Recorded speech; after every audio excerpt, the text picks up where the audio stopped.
యేసు రక్తమే జయం పరిచర్య ప్రైజ్ ద లార్డ్. మార్చి 7వ తేదీ 2024.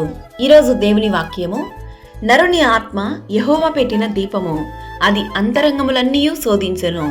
సామెతలు 20వ అధ్యాయం 27వ వాక్యము. సత్య స్వరూపి అయిన ఆత్మ వచ్చినప్పుడు మిమ్మును సర్వసత్యములోనికి నడిపించును. కీర్తనాకారుడు ఈ విధంగా అంటున్నాడు, నా దీపము వెలిగించు వాడవు నీవే, నా దేవుడైన యెహోవా చీకటిని నాకు వెలుగుగా మార్చును.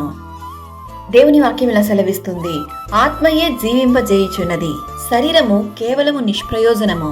నేను మీతో చెప్పి ఉన్న మాటలు ఆత్మయు జీవమునై ఉన్నవి.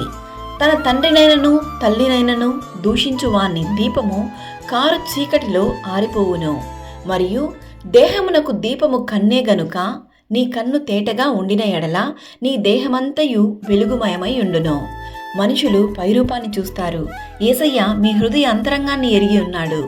కావున నరుని ఆత్మ యెహోవా పెట్టిన దీపము, అది అంతరంగములన్నీ శోధించును.